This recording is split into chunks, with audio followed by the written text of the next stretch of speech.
갈게요. 네, 인사 좀 드리겠습니다. 오늘 웨비나 진행 및 발표를 맡은 강현수입니다. 현재 코어사이트에서 서비스 전략 실장을 맡고 있고요.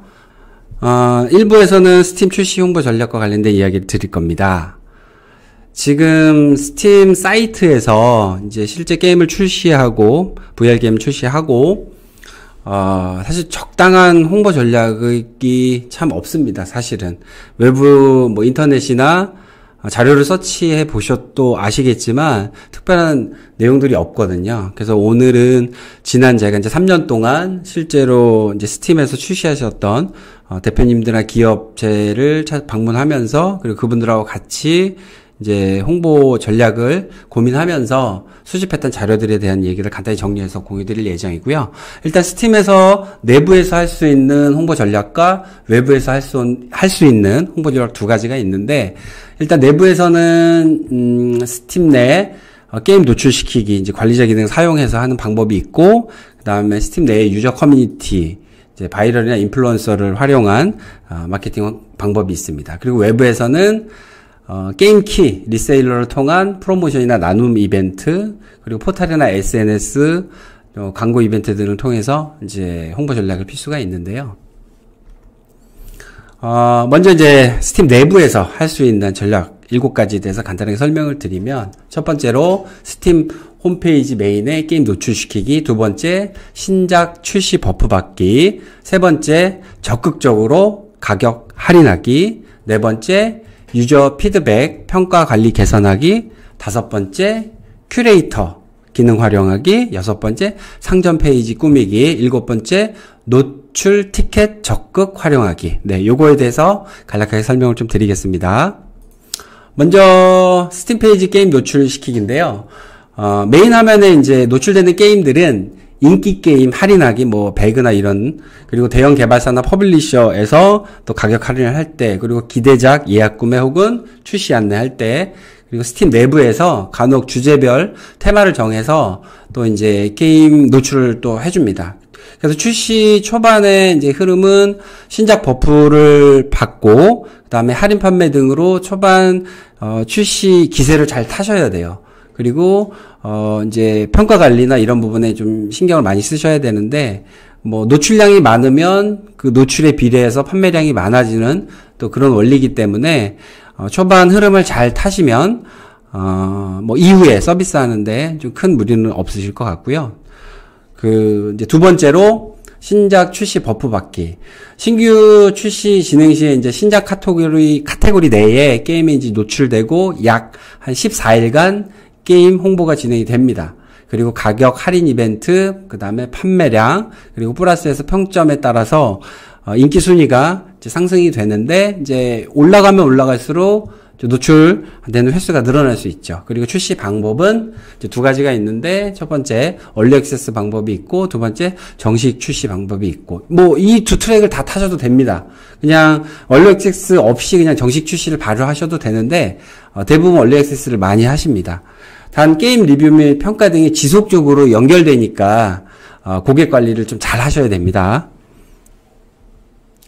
그리고 이제 적극적으로 좀 가격 할인 요 이벤트를 좀 잘 활용을 하셔야 되는데, 보통 할인 기간이나 비할인 기간에 사실 두 기간 동안 발생되는 매출은 사실 되게 대동소이해요. 다만 할인 기간에는 좀 노출 효과가 발생되기 때문에 할인을 좀 적극적으로 활용하셔야 되고요. 또 스팀 활용 기능은 기간이 좀 정해져 있어요. 그리고 종료 후에는 90일이라는 쿨타임이 존재하기 때문에 이 부분을 잘 설계를 하셔야 되고요.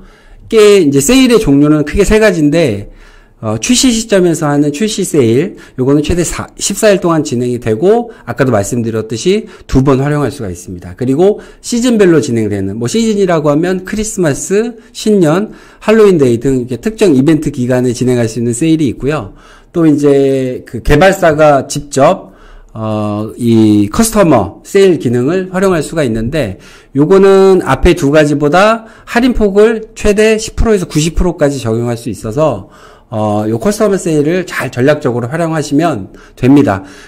다시 정리해서 말씀드리면 출시 세일, 시즌 세일, 커스터머 세일을 1년을 주기로 해서 대략 쿨타임 90일을 적용을 잘 중간중간에 받으셔가지고 전략을 잘 짜셔서 적극적으로 가격 할인 이벤트를 진행하시면 될 것 같습니다. 네 번째는 이제 유저 평가 관리하기인데요. 보통 스팀의 이제 평가 시스템은 이렇습니다. 비트세이버 같은 경우 리센트 리뷰 그래가지고 최근 30일간 유저 평점을 종합해서 보여지고요. 그 다음에 출시부터 현재까지 전체 유저에 대한 평점을 보여주게 됩니다. 왼쪽에 있는 화면에 보면 비트세이버가 최근 30일 동안 받은 평가는 overwhelming positive, 대체적으로 긍정적이다.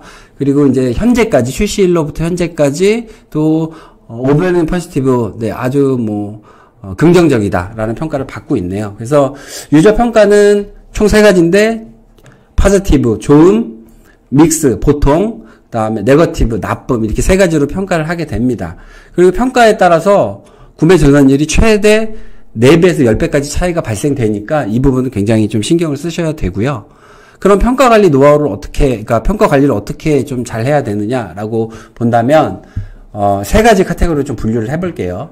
평가 점수가 최근에 포지티브한데 과거에 누적 평가는 보통이거나 나빴다. 이랬을 때 유저들의 평가는 대략 이렇습니다. 기존 서비스는 약간 부족했는데 최근에는 게임을 개선 노력하려고 하는 게 보인다. 그래서 대체적으로 긍정적인 평가인데 이런 평가를 좀 개선하려 그러면 평가 유지, 최근에 받고 있는 이 포지티브를 긍정적인 평가를 계속 유지시키도록 노력하셔야 됩니다. 그리고 이제 두 번째 카테고리인데요. 만약에 최근 평가가 보통이거나 좀 나빴을 경우, 근데 누적 평가는 좀 긍정적이다라고 하는 거는 최근에 이제 업데이트를 실패를 해서 유저 평가가 대체적으로 나쁜 편인데, 그럼에도 불구하고 과거에 받았던 좋은 평가 때문에 전체적으로는 긍정적이다라고 볼 수 있습니다. 근데 이런 것들을 개선하려 그러면 유저 소통을 좀 노력하셔야 되고, 개선하기 위해서 노력하셔야 되고, 그다음 최근 업데이트 실패한 거에 대해서 빠르게 개선하려는 노력을 유저들한테 좀 보여주셔야 될 것 같습니다. 그리고 세 번째 카테고리인데요. 최근 평가나 누적 평가가 보통이거나 나쁜 경우에는 대략적으로 유저들이 느끼는 그 평가는 얼리 액세스 기간에 약간 좀 서비스나 게임의 상태가 조금 나빠서 이런 평가들이 대체로 매겨졌는데, 요걸 좀 바꿀 수 있는 방법 팁 중에 하나가 정식 서비스로 전환을 할 때 아주 새로운 게임으로 리셋해서 전환해서 출시를 하시면 과거의 리뷰가 싹 사라지거든요. 요거는 좀 최후의 수단으로 좀 고려를 하셔야 돼요. 왜냐하면 얼리 액세스 기간에 그나마 조금 모으셨던 그 유저들을 새롭게 다시 리셋을 해야 되는 경우가 발생되기 때문에 이 부분은 좀 신중하게 고민하셔서 진행해 주시기 바랍니다.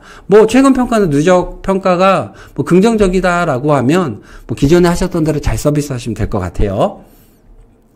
네. 그리고 5번째 기능인데, 요 큐레이터 활용하기. 요 기능을 정말 잘 이용을 하셔야 돼요. 지금 한국 분들이 사실 요 큐레이터 기능을 활용을 잘 못 하시더라고요. 대체적으로 짧게 좀 안내 드리면, 큐레이터는 스팀 게임을 리뷰하는 인원이나 이제 그 인원들이 모인 그룹인데요. 게임 판매에 되게 이렇게 큰 영향을 주는 인플루언서들입니다. 그래서 스팀은 타 플랫폼과 차별화된 게 개인화된 맞춤 서비스를 제공을 하기 때문에 큐레이터들이 단순히 게임을 소개하는 사람뿐만 아니라 구매에 직접적인 영향을 또 미치는 그룹이기 때문에 이 큐레이터들과의 관계 설정을 굉장히 잘 하셔야 돼요. 그럼 이들하고 어떻게 컨택을 해야 되느냐? 관리자 기능에 보면 큐레이터 찾기 기능이 있고, 그 다음에 거기에 큐레이터와 컨택할 수 있는 기능이 있습니다. 그러면 큐레이터한테 메시지를 보내서 게임 소개에 대한 협의 잘 하시면 되고, 별도 비용은 없습니다. 다만 이제 이야기를 좀 잘 하셔야 되고, 또 여기 북미권이나 이제 영어권에 계신 분들하고 소통할 때는 좀 영어를 주변에 하실 수 있는 분을 통해서 좀 진행을 잘 하시면 됩니다. 소개비를 요구하는 경우도 간혹 있다라고는 하는데, 그런 부분, 예를 들어서 그분의 좀 인지도가 높다 그러면 약간의 소개비 정도는 마케팅비로 쓰셔도 상관없을 것 같고요. 그리고 큐레이터를 통해서 게임 소개하고, 다음에 이제 게임 키가 있잖아요. 그거 나누는 이벤트도 같이 동시에 진행하시면 큰 효과를 좀 보실 수가 있습니다. 그리고 상점 페이지 꾸미기. 보통 스팀 유저들은 그 동영상을 좀 보고 구매 결정을 좀 많이 하는 편이더라고요. 그래서 구매 여부를 결정하는 데 있어서 유저 피드백, 평가 다음으로 중요한 게 이 소개 페이지에 있는 게임 콘텐츠 소개인데, 사실 스팀에 있는 많은 유저들은 진성 게이머들이 많기 때문에 이 영상이 되게 이렇게 화려한 트레일러 영상보다는 게임의 핵심과 전투, 전장, 스토리 등의 어떤 플레이 영상들을 좀 잘 편집하셔서 영상을 만들어서 업로드하시면 좋을 것 같고요. 게임 소개 페이지는 글과 이미지들을 적정하게 혼합하셔가지고 잘 소개를 해주시면 됐고, 뭐 GIF 같은 이미지를 써서 뭐 활용하시면 굉장히 홍보에 도움이 됩니다. 이것도 뭐 꿀팁 중에 하나가 경쟁 게임 중에 인기 카테고리에 들어가 있는 게임의 상점 페이지를 들어가셔서 이들은 어떻게 게임을 소개하는지 이런 것들도 참고하셔가지고 내 페이지를 꾸미시면 좀 굉장한 큰 효과를 얻으실 수가 있습니다. 그리고 이제 게임 노출 티켓, 요거 이제 활용하기 기능, 이것도 사실 모르시는 분들이 되게 많거든요. 보통 게임을 출시하게 되면 스팀에서 이제 노출 티켓 한 장씩을 기본적으로 셋업해 줍니다. 그리고 이제 1만 카피가 판매가 되면 1라운드에 실행했던 티켓 한 장을 더 드리는데요. 이 티켓 하나를 사용하면 스팀 메인에 게임이 노출되는 확률이 한 10만에서 20만 뷰가 기본으로 책정이 되고요. 최대 노출 기간은 30일 동안 진행이 됩니다. 근데 이제 만약에 노출이 많이 돼서 20만 뷰가 넘으면 기간이 30일이 안 되더라도 종료가 되니까 그 부분 잘 염두에 두시고요. 이 노출 티켓은 아끼지 마세요. 적극적으로 활용하시기를 굉장히 권장드립니다. 이제 뭐 간단하게 7가지 스팀 내부에서 홍보를 할 수 있는 방법들에 대해서 안내 드렸고요. 뭐 외부 홍보 전략 뭐 3가지가 있는데, 디스코드 활용해서 디스코드를 통해서 유저랑 소통을 잘 하시면 될 것 같고요. 아까도 뭐 큐레이터나 아니면 유명한 스트리머와 좀 잘 협의하셔서 트위치에 내 게임에 대한 홍보 콘텐츠를 좀 잘 만들어서 활용하면 좋을 것 같고요. 또 스팀 키를 그 리셀링 대신 팔아주는 그 업체들도 많이 존재하니까 이제 그분들하고 협의를 해서 그 게임 키 판매하고 홍보도 같이 하면 좋을 것 같습니다. 이상 뭐 간략하게